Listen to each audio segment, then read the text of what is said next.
Olá, queridos alunos, Shalom e bom dia. Que Deus abençoe a vida de todos vocês. Estamos em nossa quarta aula da disciplina de Panorama do Novo Testamento. A todos vocês, parabéns pela dedicação. É muito bom ter cada um de vocês como nossos alunos. Queridos, a nossa quarta aula de hoje, ela trabalhará a influência helenística no cristianismo de origem. Para isso, as minhas indicações são a Introdução ao Novo Testamento, História e Literatura do Cristianismo Primitivo, do autor Koester, da editora Paulus, Introdução ao Novo Testamento, História, Cultura e Religião do Período Helenístico, também do mesmo autor. Nós já vimos um pouco sobre a influência da literatura apócrifa na construção do cristianismo de origem, do cristianismo primitivo. Essa literatura apócrifa, ela vai muito além, propriamente, dos livros canônicos das Bíblias de edição católicas, né? As Bíblias propriamente de edição romana, que apresentam 7 livros apócrifos, que os mesmos foram extraídos da Septuaginta, tendo em vista que a Septuaginta não tinha só os 7 livros apócrifos que foram inseridos nas Bíblias de edição católica. Mas, no período do século XVI, na Contra-Reforma, o cristianismo católico achou por bem entender que aqueles textos deveriam entrar no cânon do Antigo Testamento, sendo chamados de deuterocanônicos, né? Estes deuterocanônicos, eles seriam usados na liturgia do culto como livros canônicos para a orientação da fé, visto que nesses textos o cristianismo romano teria embasamento para justificar algumas das suas práticas, tais como a oração pelos mortos, visto que o livro de 2 Macabeus, ele menciona o Judas Macabeu procurando um sacerdote, oferecendo uma oferta para que o mesmo viesse orar pela alma dos soldados que morreram em batalha, né? Então, com essa ideia de orar pela alma dos mortos, o cristianismo católico embasa as suas doutrinas da missa do 7º dia, de pedir para que a alma do determinado morto saísse do purgatório e adentrasse no reino dos céus por uma oferta alta, e alguns dos abusos que o cristianismo católico comete no cristianismo medieval, que levaram a reforma protestante. Lutero e outros pré-reformadores e pós-reformadores discordaram do posicionamento que a Igreja Católica apresentava, principalmente no que se refere céu, inferno e conceitos soteriológicos. Tudo isso é de grande importância. O aprofundamento disso é possível identificar nos textos apócrifos. No entanto, nós temos no Novo Testamento uma produção literária de literaturas apócrifas que são maiores do que as literaturas apócrifas intertestamentárias. Nós temos cerca de 20 apócrifos na Septuaginta, e esses apócrifos da Septuaginta não eram os únicos apócrifos do período intertestamentário. Entende-se que o próprio livro de Enoque seria uma literatura apócrifa intertestamentária, acompanhando o testamento dos 12 patriarcas e outros apócrifos do período intertestamentário. No período neotestamentário, a literatura apócrifa, ela pluraliza-se, porque há muitas comunidades cristãs. O cristianismo, ele foca primeiro Jerusalém na tentativa de trazer para a fé aqueles que faziam parte da religião helenística. Aqueles que faziam parte da religião judaica. Então, quem fazia parte da religião judaica precisaria ter uma nova interpretação messiânica, direcionando o título de Messias à pessoa de Jesus. Logo, o cristianismo primitivo compreende que Jesus era o Messias.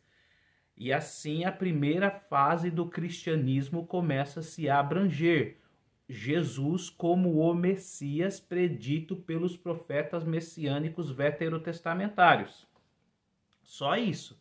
Não era divino, não era pré-existente, era um Messias davídico advindo da casa de Davi, da linhagem davídica por causa de José, da genealogia de José, e ele seria o Messias. A grande complexidade era manter essa interpretação quando o cristianismo começasse a alcançar gregos, porque os gregos jamais compreenderiam dessa forma.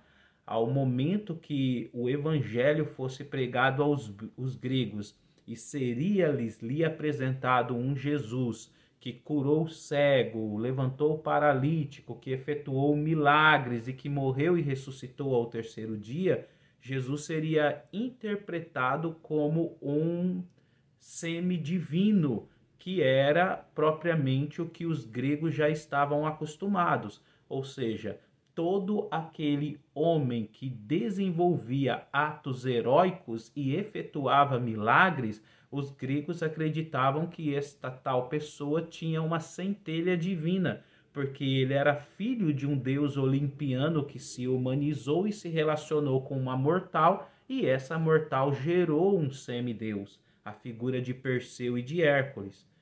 Esse pensamento grego dos semidivinos influencia os cristãos gregos. E esses cristãos gregos têm uma nova interpretação cristológica, com algumas diferenças. O Espírito Santo, que seria a ação do próprio Deus, derrama sua virtude sobre Maria, e Maria estaria gerando, ainda virgem e de forma sobrenatural e milagrosa, Jesus. Este Jesus que seria gerado no ventre de Maria, ele teria uma nova interpretação.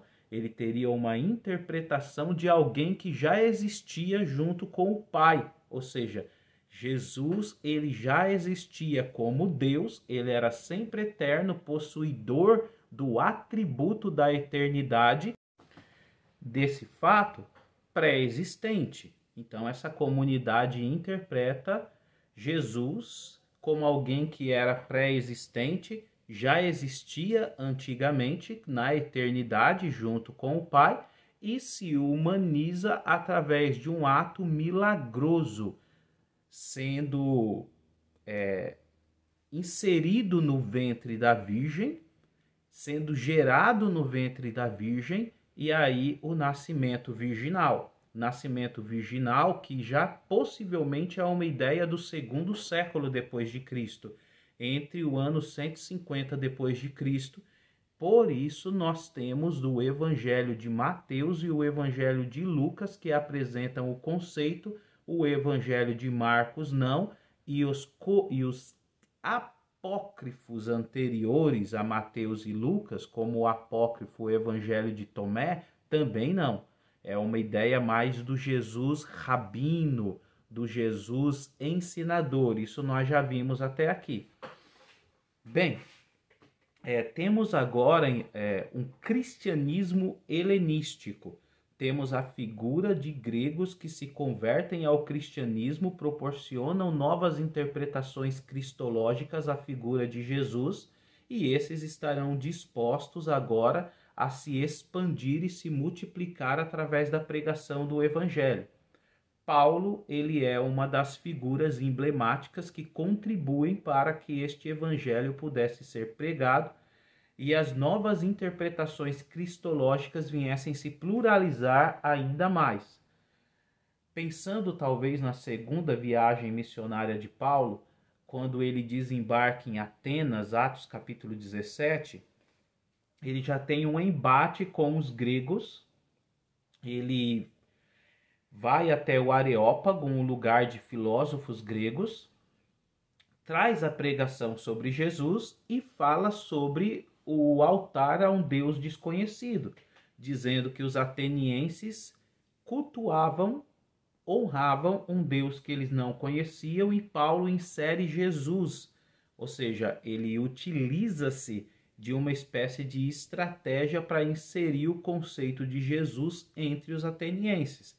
Foi uma estratégia muito interessante, porém, quando ele fala sobre a morte e a ressurreição, poucos ficaram, porque nem entre Hércules ou Perseu algo tal fenomenal tinha existido. Ou seja, como alguém poderia morrer e ressuscitar ao terceiro dia?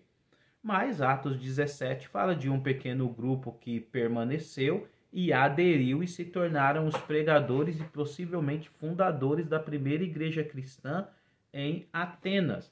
E o cristianismo vai se pluralizando em Atenas também. Atos capítulo 18, Paulo desembarca em Corinto.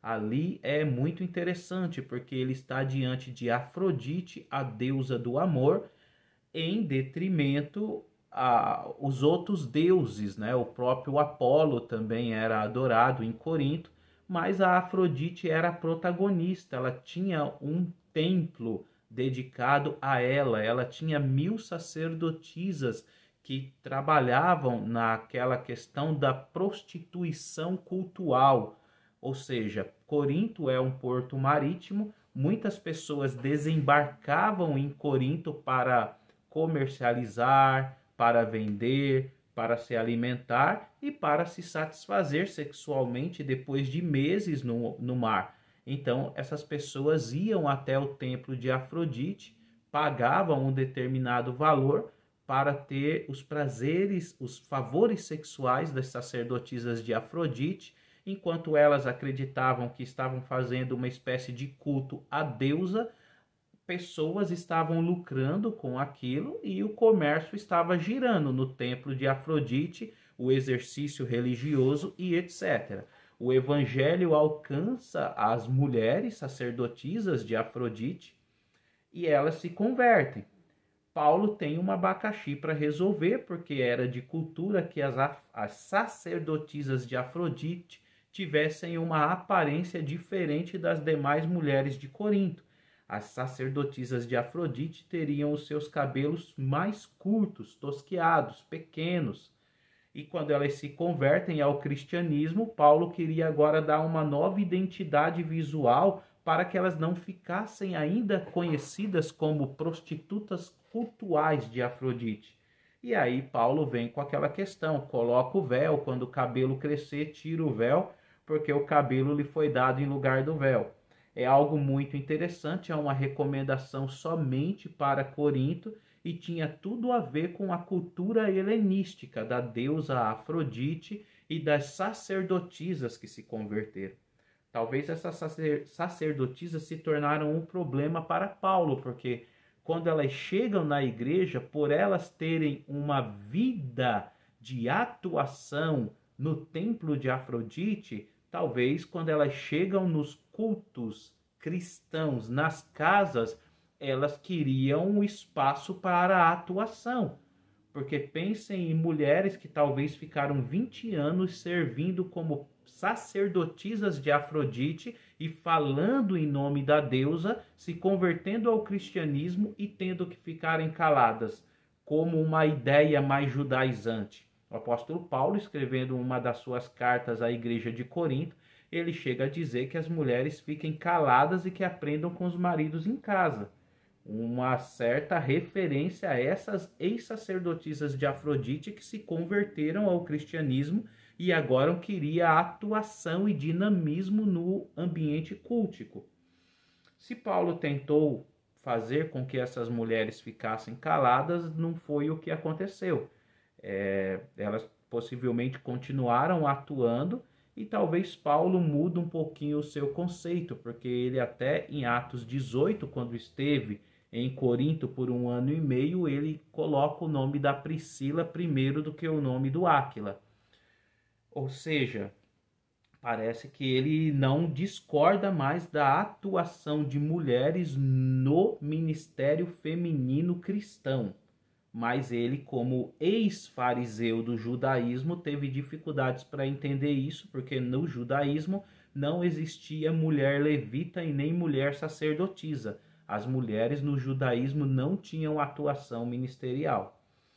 Bem, Paulo em Corinto, ele tem então um duelo entre uma tentativa de colocar Jesus versus Afrodite e de trabalhar algumas novas propostas religiosas em um dos veículos de giro capital do mundo antigo, que era a cidade de Corinto.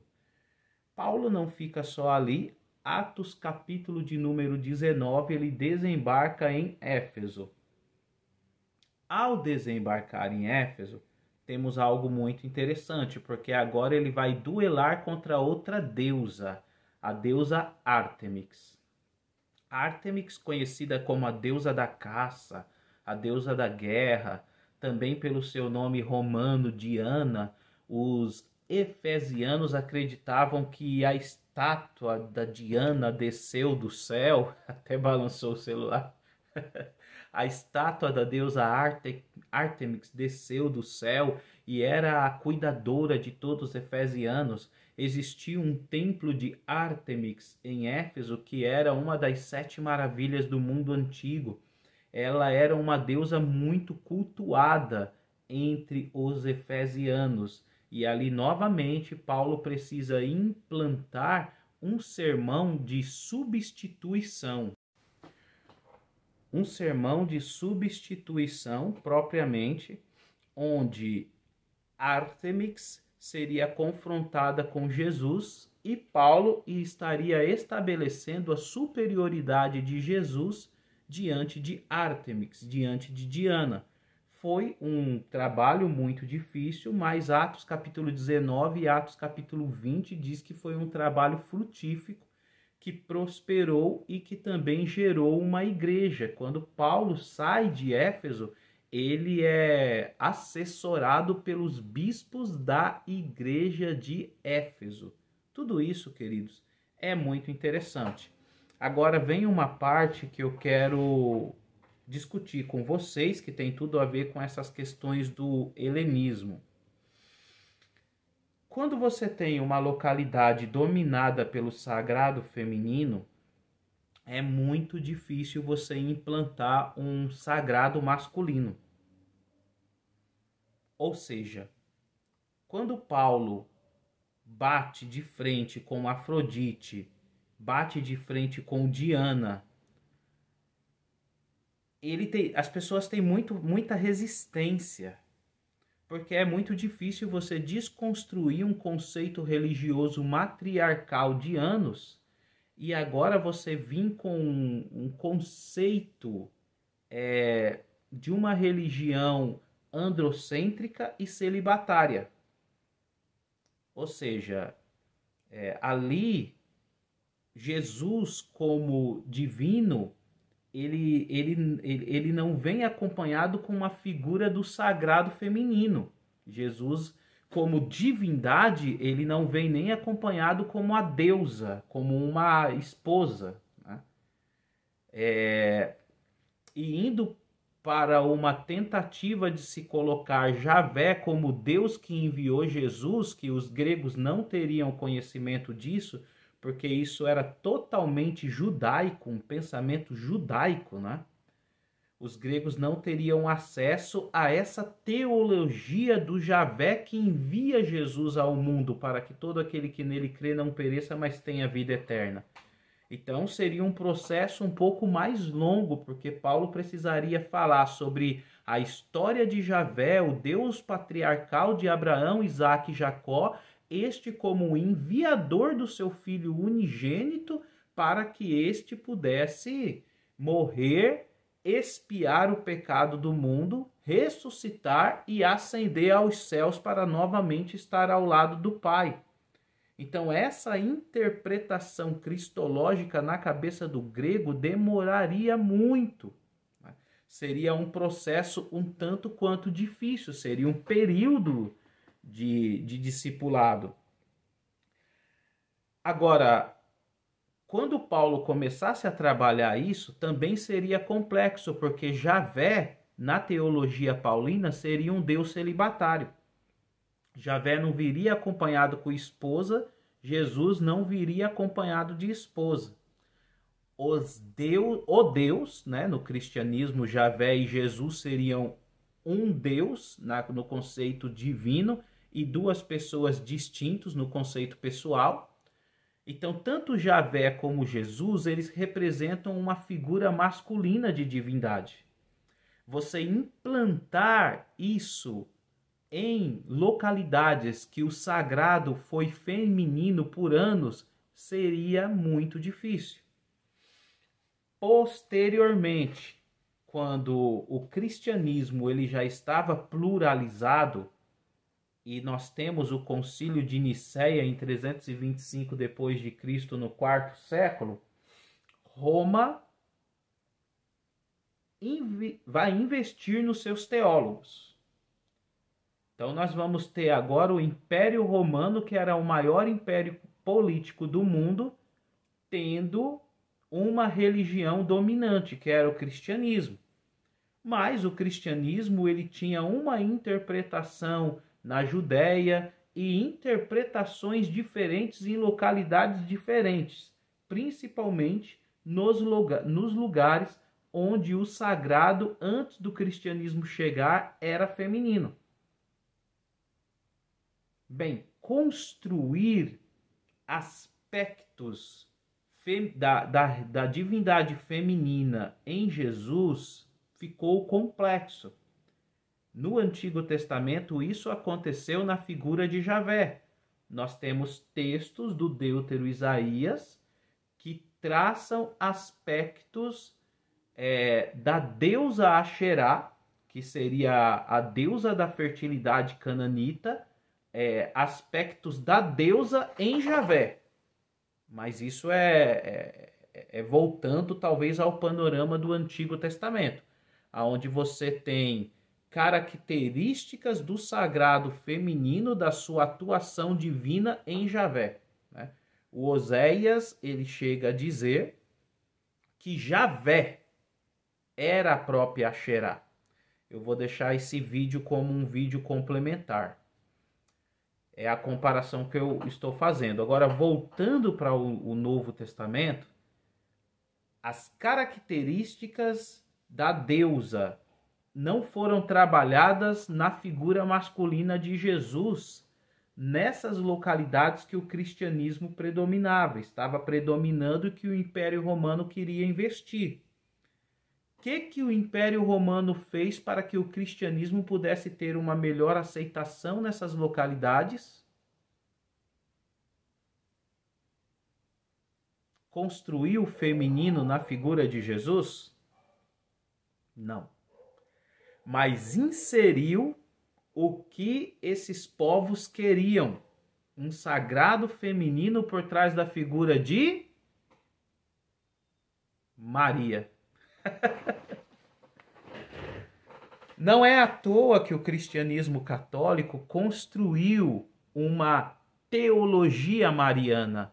Não é à toa que o cristianismo católico utilizou-se de livros apócrifos, como nós vimos na aula passada, para apresentar uma Maria que gerou Jesus virgem e após gerar Jesus continuou virgem. Após gerar Jesus continuou virgem. Dentro do cristianismo católico, porque apresenta-se que os filhos, os 4 irmãos de Jesus e as 2 irmãs de Jesus, nada mais seria do que meio-irmãos. Seriam filhos de José do seu primeiro relacionamento, como nós vimos na aula anterior. Ele já era um homem de cerca de 50 anos, quando casa-se com Maria, talvez uma adolescente entre 14 e 16 anos, mas José já teve 4 filhos e 2 filhas, tá?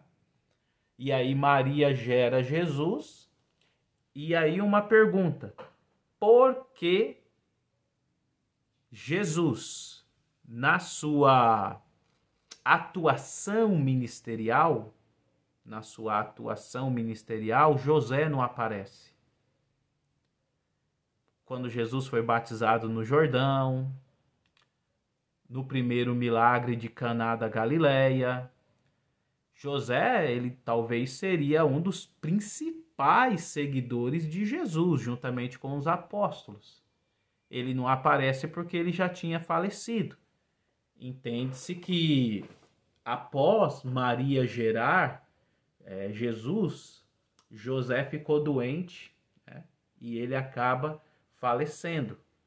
É muito contraditório tudo isso, não se sabe se José falece logo após Jesus ser gerado, ou se José ele vai falecer quando Jesus era ainda um pré-adolescente, mas ele não tocava em Maria. Então existem várias teorias no conceito do cristianismo católico para justificar que Maria, ela era virgem, gerou Jesus virgem e foi ascendida aos céus virgens.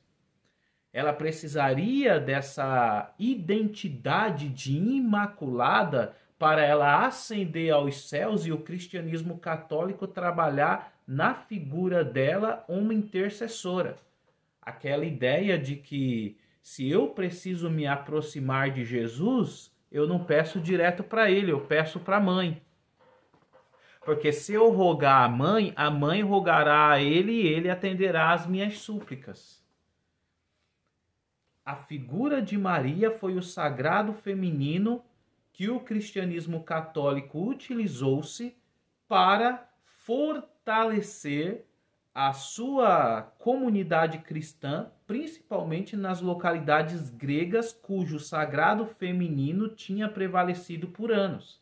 A figura de Maria conseguiu aproximar agora essas localidades gregas que se identificavam mais com o sagrado feminino, agora num cristianismo que não tinha só a figura de Jesus, tinha a figura da sua mãe Maria. E assim o cristianismo católico vai se expandindo.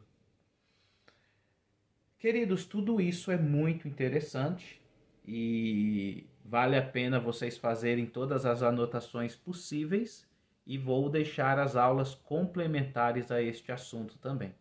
Um grande abraço a todos vocês, Shalom e sigam as orientações para o trabalho. Tchau, tchau!